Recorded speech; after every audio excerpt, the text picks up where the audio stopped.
This with Bonnie, she got it right. But she sat on my knee, but right, okay. we won't. We'll have you three after us. That was a bit weird. It's Neil Sean here on your entertainment news. We're at the Playhouse Theatre in London with the lovely, the gorgeous, the legend that is Mr. Les Dennis. We talk all things Spamalot. Remember though, Les? If you miss it, you'll miss out. Somebody's coming through the door right on that point. We'll just do that again. Thank you for ruining that wonderful day. Oh, we've peaked now. Yeah. Hi, it's Neil Sean here on your entertainment news. We talk all things Spamalot with the legend, the wonderful, the fabulous Mr. Les Dennis. Remember though, Les? Yeah, if you miss it, you're going to miss out. Don't miss Les today on your entertainment news. Don't miss out.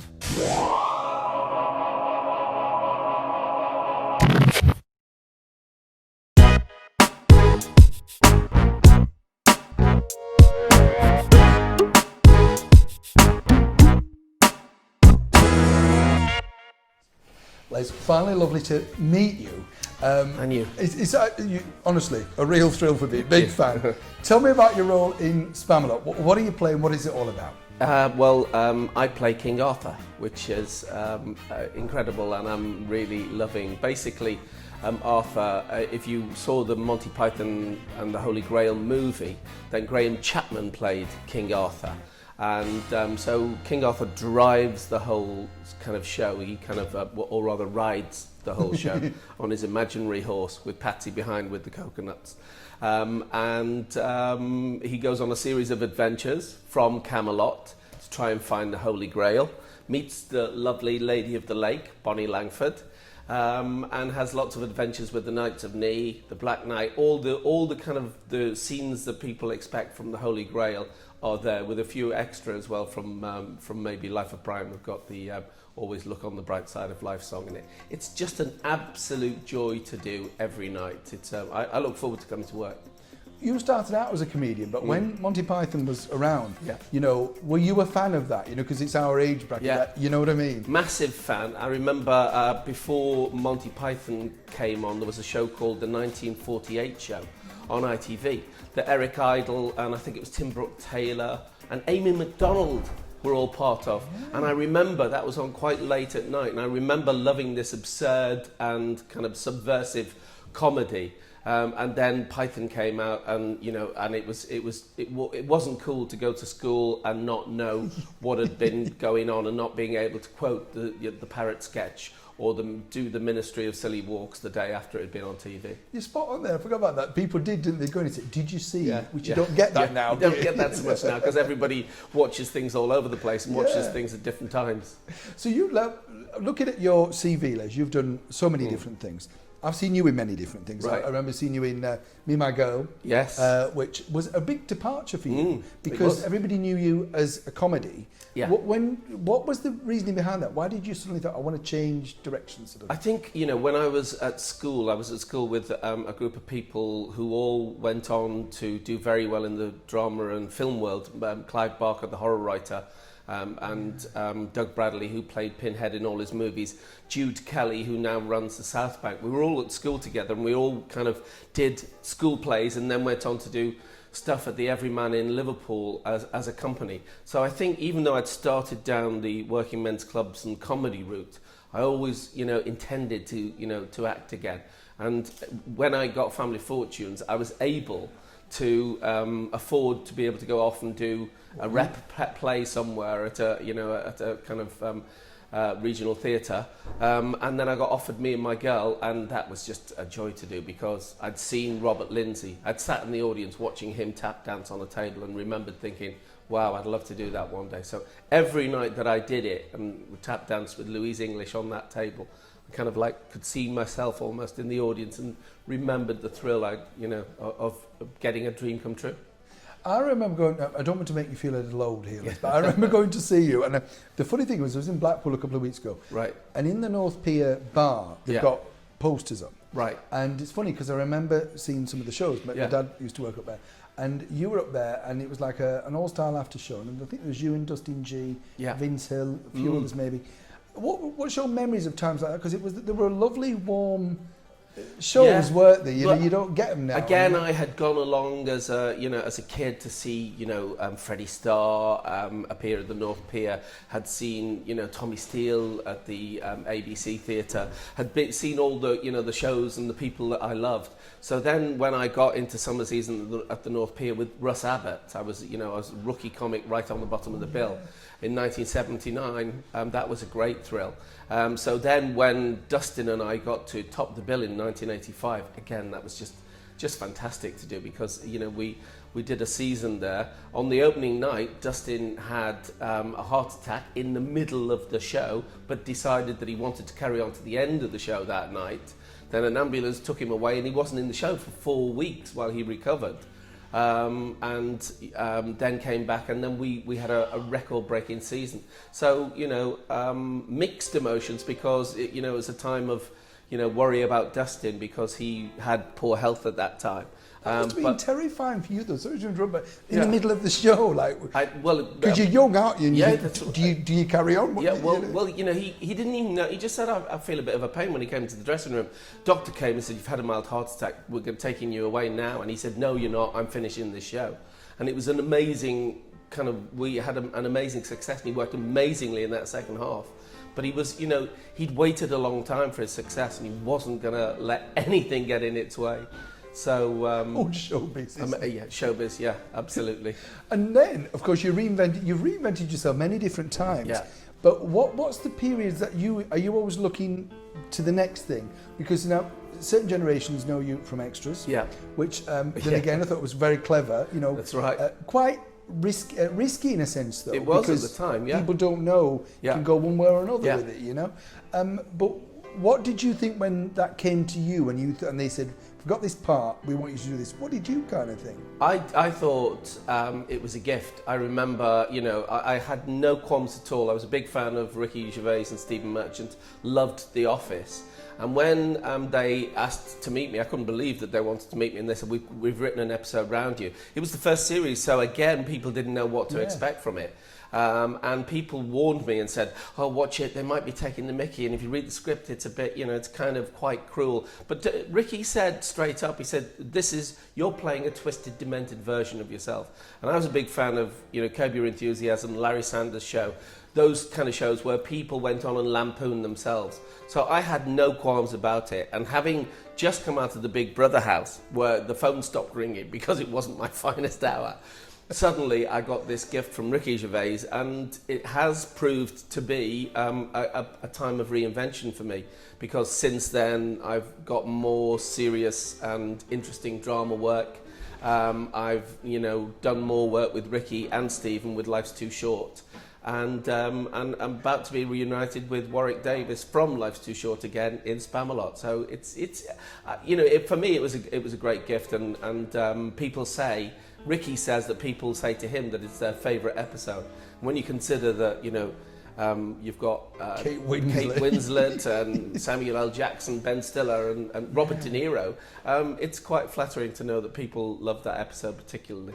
You touched on reality shows, Big Brother, but I was just saying to Bonnie that when, in my day, you appeared in Opportunity Knocks, and that was like the biggest show. Yeah. And yet it's hard to imagine now when you talk to people, because we interviewed Bobby Crush a while ago, and we were sort of saying about how you wrote in. Yeah. When you say this to the boys, they go, you what? It was a postal vote. It was a postal vote. And in fact, it was the fact that when you were applying, when people were applying to go on the show, there had been a postal strike. And so they took telephone calls, and I called up to see if I could get an opportunity. And I got my audition and went on that at the age of 17. Didn't win. Came joint third with a dog. No, I didn't. but I think... Were you nervous though when you said? I mean, you were gosh! But you're very young, and Louis Green is like Simon Cowell of the day, isn't he? Yeah, Massive. He was absolutely, and it was a massive show to do. And I was 17 when I went on that. And I remember I met Royston Mayo recently at the audience with Les Dawson. And Royston was the producer on that show. It was lovely to meet up with him again. He was director, actually. Len Martin was producer. And I just remember how nervous I was in the afternoon. And I remember Royston Mayo said, "Oh, we got a nervous one." I love a nervous one. and I went on that show. It wasn't, I didn't win it or anything. In fact, I got a booking cancelled. Somebody called my agent and said, "Nah, we saw him on the telly. We're going to cancel that show we got with him." So it didn't do me the greatest of good, but I went on then to do New Faces, and I came out of that better, and then I started a telly career. When you went into your TV career, because you had this primetime Saturday night laughter show, and it was huge. Then again, people, audience figures now, people don't understand that, but you get 15, 16, 17 million views. Yeah. There must have been pressure on that to keep coming up with new stuff.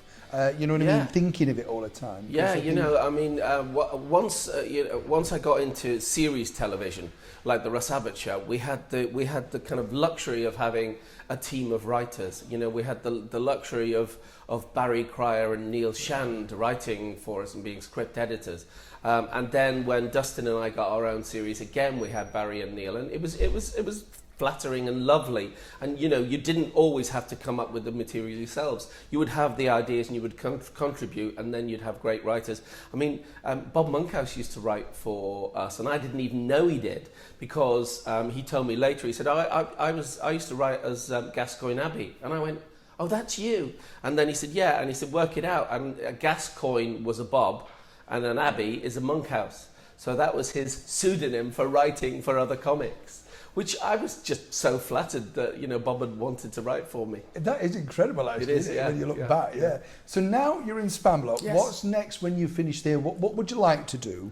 And what have what are you doing? And then is there like a dream role you still want to do, Les? Is there one that you think? Well, there are dream roles. Immediately, as I am still in Spamalot, I will be in my second reality TV show, which is Celebrity MasterChef, which at least is different to sitting on a sofa in Big Brother. At least you learn some skills, and I had a great time and loved it. So that's... but isn't that nerve? Because I've watched you in it. It's a massively nerve-wracking thing to do, because it's out of your comfort zone. I was a home cook, and suddenly you're being asked to do, to go into restaurants and... do service to people who are paying to eat your food, albeit the chef's food that you're preparing. And then, but it was exhilarating at the end of the day. When you did okay, it was exhilarating. But as for things in the future, I'd love to do some Shakespeare. That's my one thing that still has eluded me. I haven't done. I'd love to do a Shakespeare, one of the Fools, maybe The Fool in King Lear, or Feste in Twelfth Night, or something like that. What is it about actors that like Shakespeare? Because I'm always fascinated. You see, great admiration for anybody who's an actor, because I can't remember anything. Right. I can't remember where we're supposed to be, whatever. So when I watch you, as an actor remembering things, people say, "Oh no, it goes in." But Shakespeare's a very hard text, isn't it? Yeah, it's not in our modern language. It's not in our modern language, but it's such a beautiful language that when you look at it, and when Shakespeare is done well, it is so immediate to an audience. Sometimes you do see productions and think, I don't know what's going on, but when I remember going to see a production by Michael Bogdanov of The Taming of the Shrew with Jonathan Pryce and Ian Cholson and Zoe Wanamaker, an amazing production that was set in modern day on Petruchia on a 500cc motorbike. So that has gone into my kind of psyche as something that was fantastic and thrilling theatre. So I'd love to do something that was in that genre. But I also did a one-man play last year that we're hoping to do something with again. That was fun. It was about a comedian. Was that in Edinburgh? We went to Edinburgh, and then we went to the Bristol Tobacco Factory, and then we took it to Liverpool, which was its rightful home, because it was about a Liverpool comedian called Jackie Hamilton. Yeah. And it was a guy sat in a dressing room ruminating about the career he never had. It was kind of, I think we nicknamed it Death of a Showman. Death of a Showman, as in rather than Death of a Salesman. It was that kind of, this guy who could have had a career, but he didn't, because he was the Neely man. So that was great to do, and I'd love to revive that. But more drama for me. I'm going to be appearing in Midsomer Murders on TV at Christmas, so that was great to do as well. Can you tell me what you play in Midsomer Murders? I can tell you what I play. I can't tell you how many breaks I get to, how many commercial breaks I get through. Is that what you check, Les, when you get the script? You think, yeah, you go, break one, break end part one, end part two. I play this guy, Brendan Pierce, who runs the tourism office in Britain's most haunted village. Oh, is that Morton Shallow. Just, I love it. Must be great being in a show like that because Yeah. you get really good casts around you as well. Oh don't yeah, you? yeah. I was working with Elizabeth Barrington as my wife, and so it was just on those shows they get the best of British theatre. So for me, it was like, I've arrived as an actor. I'm being taken seriously. Finally, is there a thing? Do you still get people doing that noise to you when you go out for family photos, or have you escaped that now? No, I think I still get it. I wonder if Vernon gets it as much as I do. I get it all the time. It's like game show Tourette's. People can't help but do it, and they feel that they're the first ones ever to do it. And it's like, great, never heard that before. Bruce Forsyth gets nice to see you nice. I get But it's, you know what, it's fine because it means that, that show was important to people. They remember me from it. It's better. It's the thing that not Noel Coward, that Oscar Wilde said, there's nothing worse than people talking about you than not talking about you. So that's fine.